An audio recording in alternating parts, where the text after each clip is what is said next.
Alors j'en ai pas parlé l'autre jour, mais je veux vraiment le mettre en avant parce que j'ai trouvé vraiment ce site facile.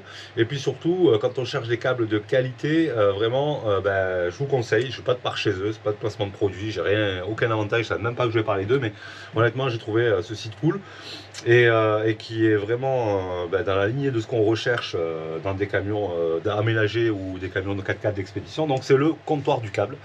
Voilà, il y a tout ce qu'il vous faut. Les tarifs sont honnêtes. Hein, voilà, je ne me suis pas amusé à comparer non plus. Parce que moi, ce qui m'intéressait, c'est vraiment de trouver les câbles qui répondent aux normes. Aux meilleures normes possibles, aussi bien conseillées par Victron sur le site, etc. Que surtout, vous le savez, je ne vais pas vous l'apprendre, mais c'est un petit rappel très très important, vous savez, dans un camion aménagé et encore plus dans un camion 4x4 d'expédition où ça va vibrer, etc. Donc on travaille exclusivement, vous le savez, sur du multibrin, hein, pas de câble rigide, même pour la partie AC 220 volts. C'est pas comme à la maison, hein, on va pas mettre des câbles rigides qui, au bout d'un certain moment, suivant les vibrations, etc., pourraient être amenés à casser, générer des courts-circuits, et puis voilà, au pire du pire, oulala, un petit incendie dans le camion, c'est compliqué. Donc, de toute façon, ça, c'est pas à négocier. On ne réchigne pas sur la qualité et sur la sécurité. Donc, clairement, du multibrin, c'est la base. Après, dans le multibrin, il y a différentes qualités. Et là, il faut quand même un peu plus creuser, aller chercher les informations, voir un peu ce qui se fait. Et c'est important aujourd'hui, voilà, parce que sur le comptoir du câble, ils ont exactement les câbles dont on a besoin. Donc, c'est aussi pour ça que j'en parle. Voilà, c'est aussi bien, donc, soit du multibrin, que ce soit l'épaisseur du brin et le nombre de brins. Voilà, alors ça, vous pouvez retrouver les références sur la Bible de Victron.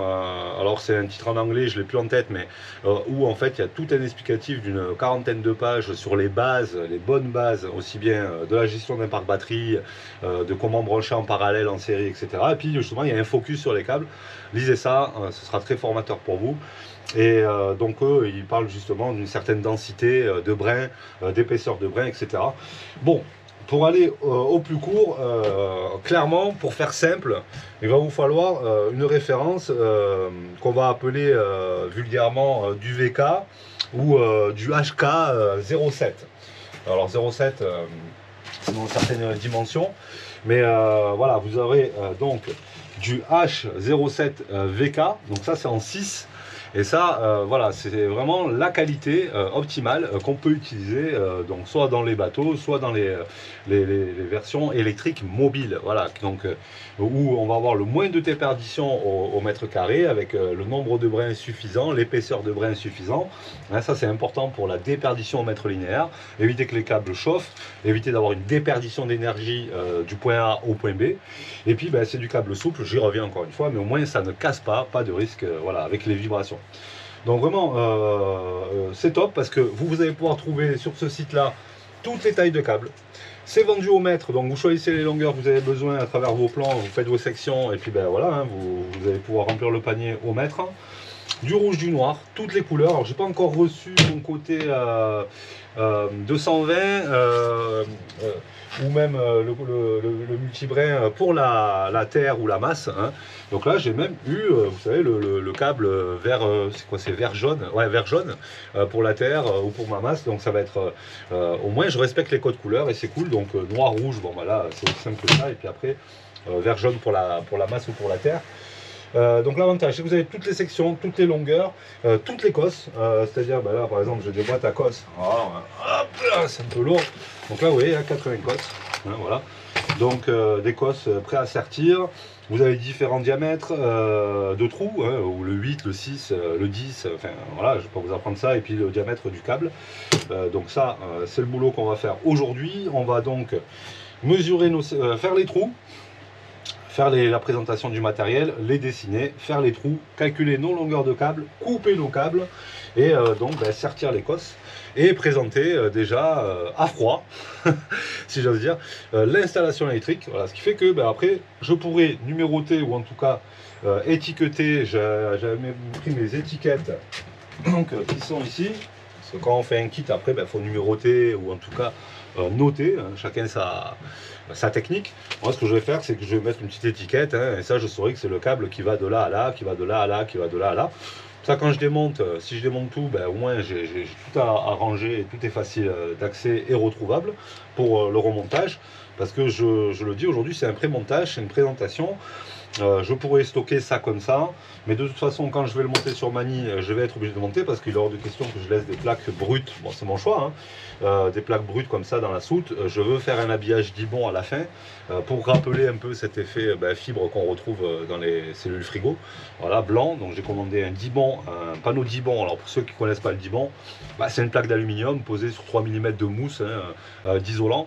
Et c'est vraiment top parce que c'est imputrescible, ça craint pas l'humidité, ça craint pas la chaleur, ça se dilate très peu comme l'aluminium. Il y a une partie isolante. Voilà, c'est quelque chose par exemple qu'on peut utiliser et que peut-être que j'utiliserai moi dans Mani, par exemple pour faire les murs, les montants d'un pare-douche par exemple. Voilà, vous posez 3 plaques de Dibond, vous jointez les angles, la douche elle est terminée quoi. Et le Dibond c'est super matériel. Et donc il y a plein de gens, vous verrez si vous allez sur les groupes, hein, qui en parlent.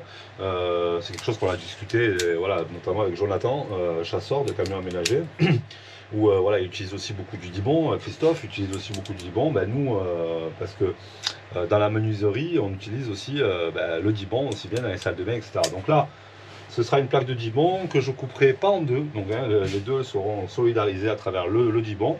Voilà, et donc ça me permettra quand je reçois le Dibond de retourner mes plaques dessus, de faire mes marques de passage de câble, de découper le Dibond, de venir le présenter en finition.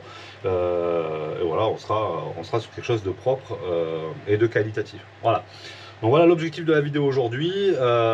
C'est tout, hein, pas plus. Hein. Donc on va se mettre au boulot et puis c'est tout. Donc là on commence le câblage. Alors ce qui est important, vraiment, c'est d'avoir toujours les mêmes longueurs de section. Donc là par exemple, ici 20 cm me suffisait pour accorder le premier switch à la bus bar. Et après en vérifiant, je me suis rendu compte que donc du shunt jusqu'à la première bus bar, en passant par en dessous, il me fallait 35 cm. Donc du coup, mon départ doit être aussi lui à 35 cm. Et donc mes deux départs vont partir à 35 cm ici pour être à la équidistance, à la même longueur de câble du départ du moins. Voilà, on fait pareil pour les batteries et on fait pareil pour tout le circuit.